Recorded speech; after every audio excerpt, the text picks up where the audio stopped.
Olá, pessoal. A partir dessa lição, nós vamos iniciar a produção de alguns modelos que utilizam como base, como princípio de modelagem, a conservação do momentum linear.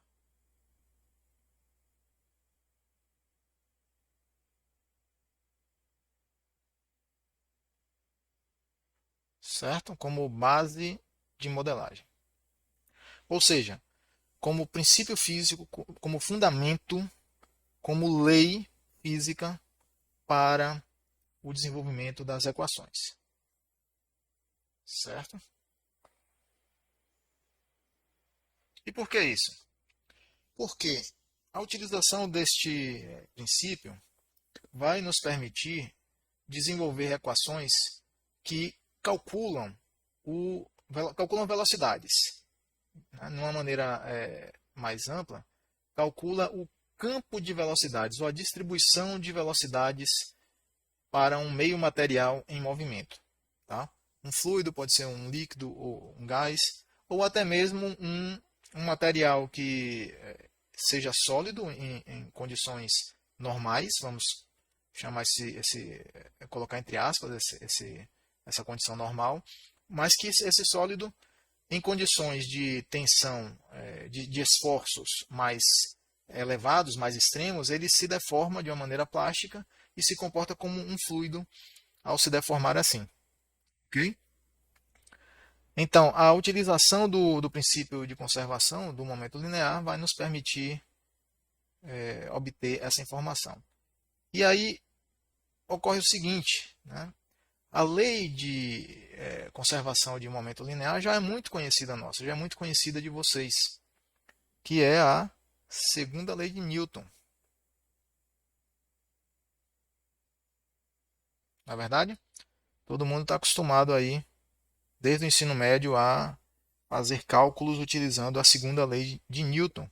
E normalmente nós escrevemos, né, nesta forma: força igual a massa vezes aceleração. Na verdade, sendo que a massa é a massa do sistema ou do objeto em estudo. A força é a força resultante aplicada a esse sistema e a aceleração é a aceleração produzida sobre esse objeto ou sobre esse sistema. Na verdade, pessoal, ocorre que esse formato aqui da segunda lei de Newton já é uma simplificação, pessoal. Tá? Já é uma simplificação.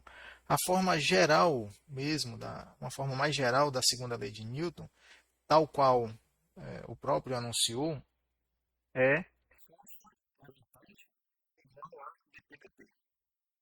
ou seja, a força aplicada a um objeto, a um sistema, é igual à taxa de variação temporal do seu momentum linear. Esse P é o momentum linear que é definido fisicamente como m vezes v, massa vezes velocidade. Então, posso escrever que força resultante, a força efetiva, será dmv dt. Ok? E aí fica claro por que a equação força igual a ma é uma simplificação, não é verdade? Porque, vou definir aqui essas variáveis. Tá? Então, força, o F será a força resultante.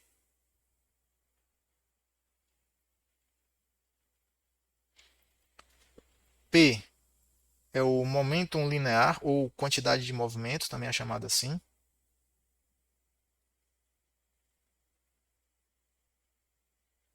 Certo?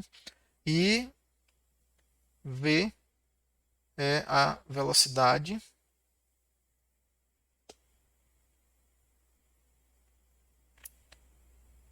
massa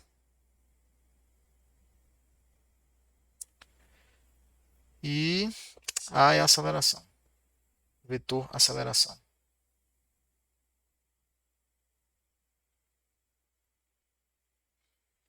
Certo?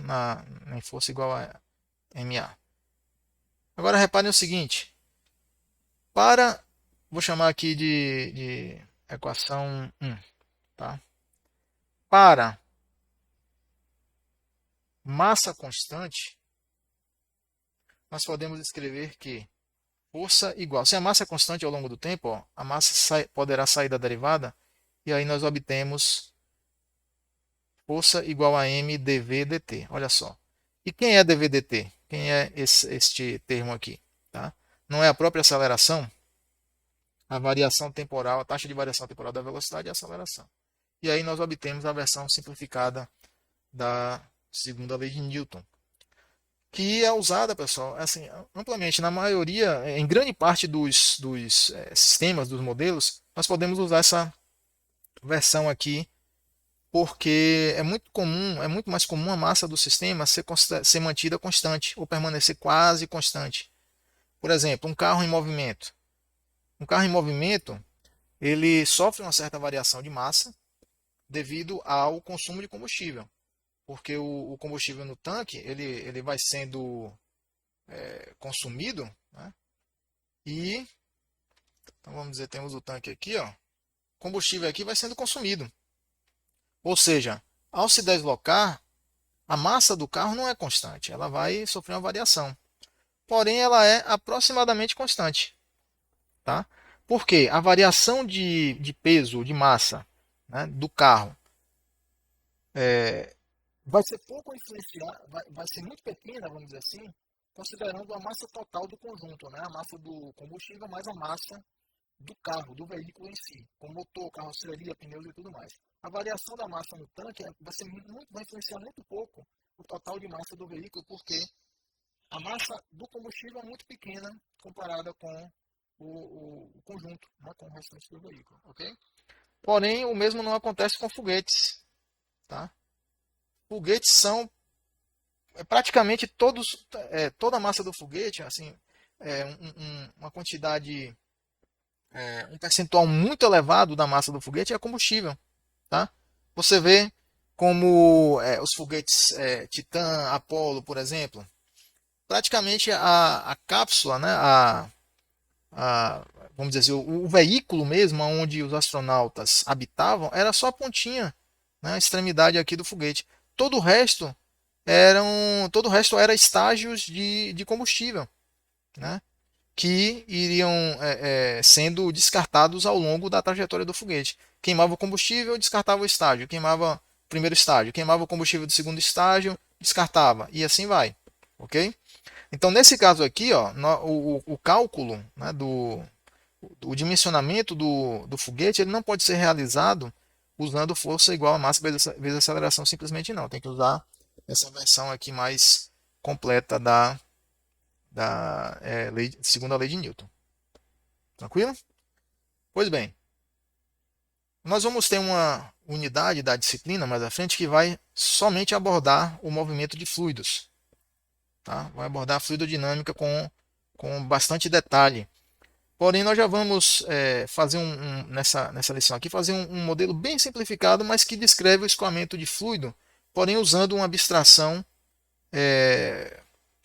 que equipara, que vai considerar o fluido escoando como se fosse um sólido escorregando, é, escorregando sujeito, né, ao efeito do atrito. Tá? E vamos fazer esse modelo para um tanque com escoamento por gravidade.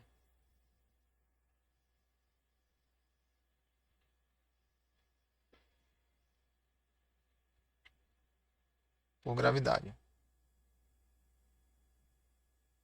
Então, nesse modelo, pessoal, nós vamos aplicar diretamente a segunda lei de Newton. E vocês vão ver que já é possível produzir uma equação diferencial descritiva do movimento do fluido. Vamos colocar aqui o nosso sistema reduzido deste tanque.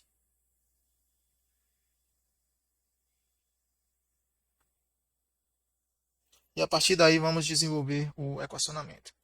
Eu vou escrever um tanquezinho, vou desenhar aqui um tanque, ó, colocar uma tubulação na saída,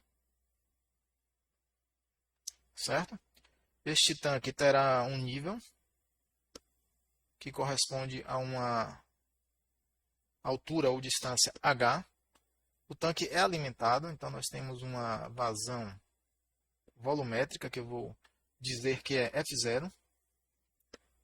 E este duto de saída possui um certo comprimento L. Tá?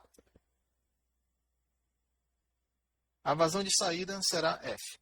Repare que, qual é a mecânica desse escoamento? A gravidade produz na massa líquida uma certa pressão hidrostática, que varia com a altura, na verdade? E essa pressão hidrostática, ela atua na entrada do tubo, produzindo uma força.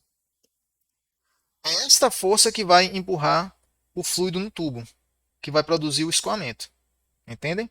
O fluido que está aqui no tubo possui viscosidade e, como consequência dessa viscosidade, ele vai resistir ao movimento produzido pela pressão incidente aqui na entrada do duto de saída, aqui na boca do duto de saída. Tranquilo? E é esta resistência viscosa que se oporá à força motriz do escoamento, que é esta pressão aqui produzida pela gravidade, equilibrando e produzindo, no final das contas, resultando numa vazão de saída correspondente ao nível do tanque. Quanto maior for o nível do tanque, maior a vazão de saída. Quando o tanque é esvaziado, o nível vai baixando e a vazão de saída também vai diminuindo.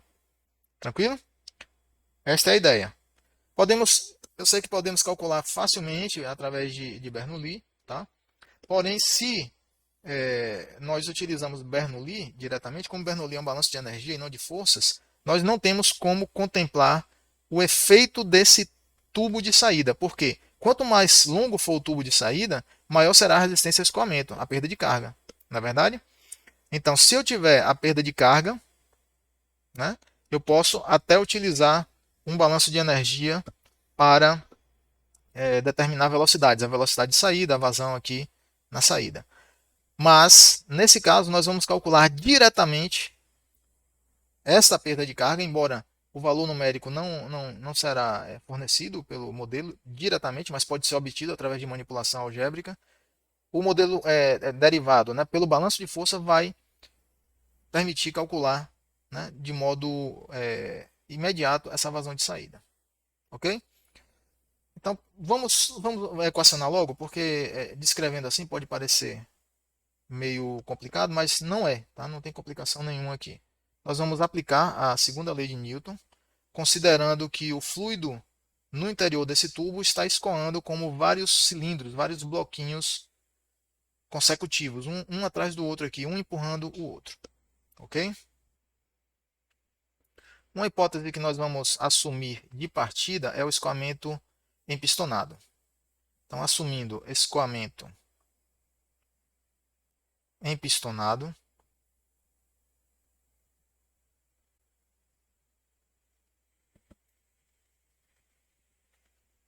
a velocidade v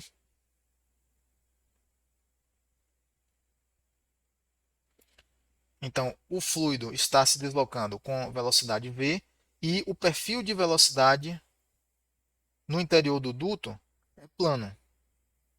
Ok? Vamos considerar que ele é plano, o que é bem razoável, pessoal, para um escoamento turbulento. Quanto mais turbulento for o escoamento, mais plano será o perfil de velocidades. Ok? E aí, nós podemos escrever que o momento linear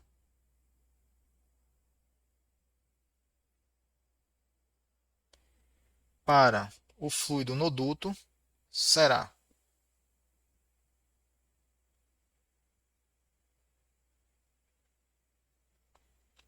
nós podemos escrever que P, pela própria definição de momento linear, é igual a mv, que é igual a ρ, a área do tubo, que eu vou chamar de AP, área da seção transversal, tá? Essa área aqui, ó, a área do pipe, vezes L vezes V. Vamos entender o seguinte, olha só, velocidade vezes área transversal vezes comprimento do tubo. aqui nós temos o volume total de fluido, de líquido dentro do tubo, na verdade? Rho vezes volume é massa, tá? Então, o que nós temos aqui é simplesmente a massa de líquido dentro do tubo, como se fosse um bloco de fluido escorregando em contato com a parede do tubo. Tranquilo? Então, eu vou deixar por escrito aqui, onde M igual a ρ APL é a massa de fluido.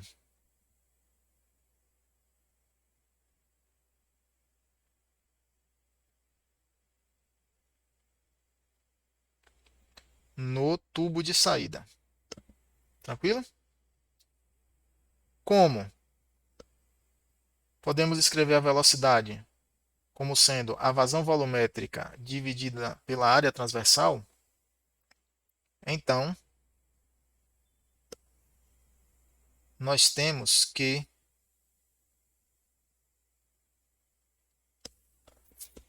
P será igual a ρ APL vezes F dividido pela área transversal do tubo AP. Então, essa área aqui é cancelada, e aí nós obtemos que o momento linear será ρL vezes a vazão volumétrica. Certo? Nossa equação final para o momento linear será ρL F. Ok? Quais são as forças atuantes no elemento de fluido? As forças atuantes são. Eu preciso dessas forças, pessoal, afinal de contas eu estou aplicando, né, a segunda lei de Newton aqui. Poderia aplicar ou nesse formato ou neste formato geral, tá? Muito bem. Quais são as forças atuantes? Nós temos, primeiro, a força hidráulica decorrente da pressão hidrostática, que atua no, no bloco, né, no cilindro de fluido. Então, nós temos a força hidráulica,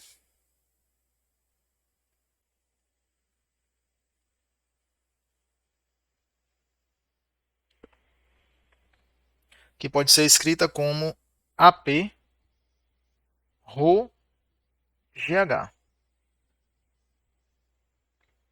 Muitos já estão entendendo aqui, né, essa equação, e ela tem o seguinte fundamento. Tá? Qual é a pressão hidrostática aqui na, na entrada do tubo? Qual é a pressão hidrostática aqui? Né, bem aqui, ó.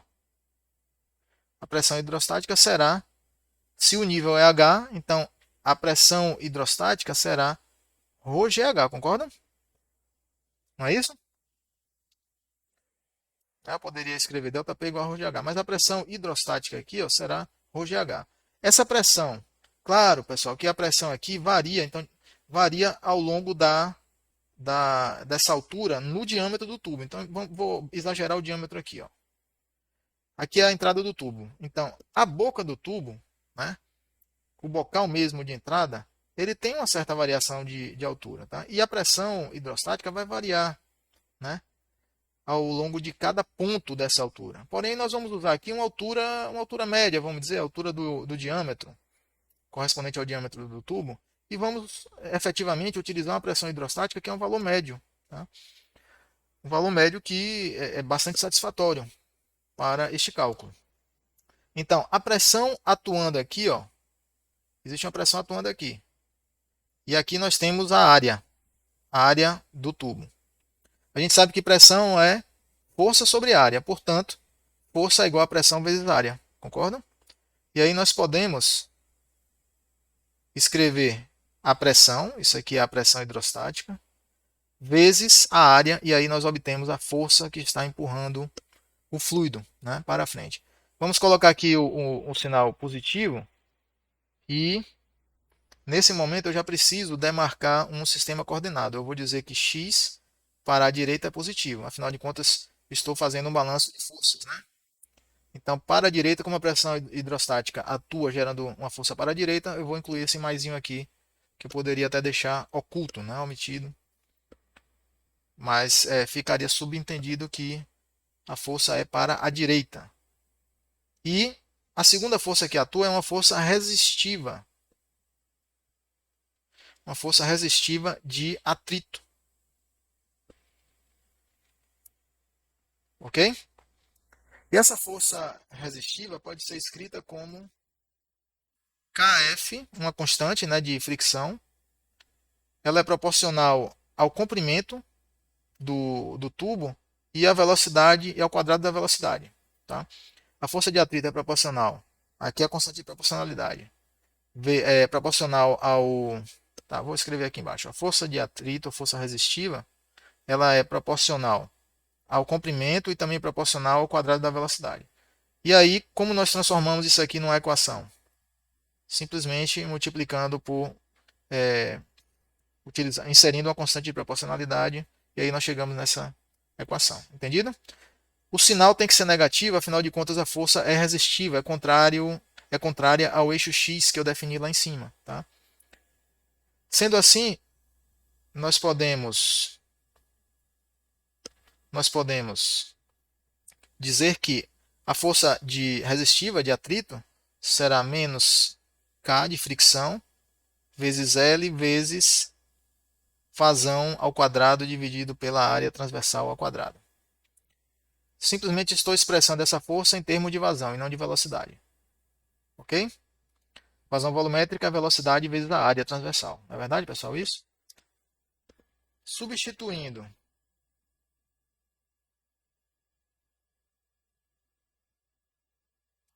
substituindo os termos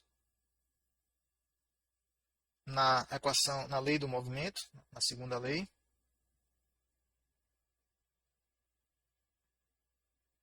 vem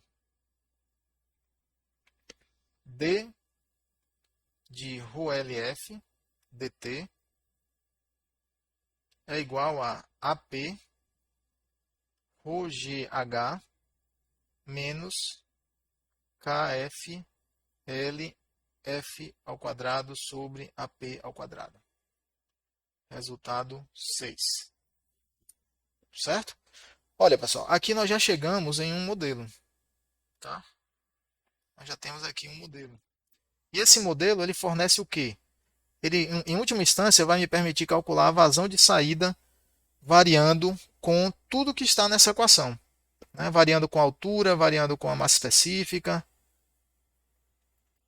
O comprimento do tubo é um parâmetro também. Tá? Então, nós já temos aqui né, um modelo mais completo, vamos dizer, resultante da nossa dedução. Podemos simplificar para o constante,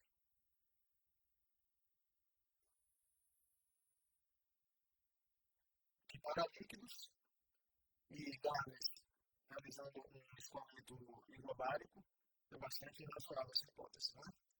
Então, fazendo isso, né, como L, o tubo não estende a contato com a esfera derivada, com a esfera derivada nós obtemos o L df dt igual a o L vezes AT GH sobre L menos K de fricção, razão volumétrica ao quadrado sobre 1 AT ao quadrado. Isso implica que df dt é igual a AT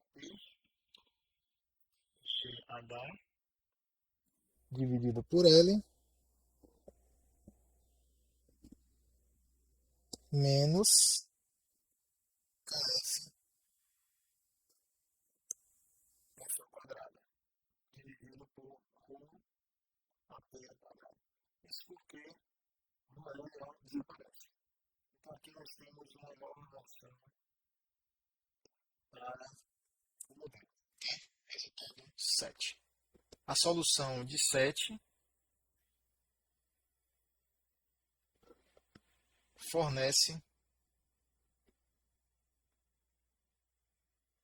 o comportamento da vazão.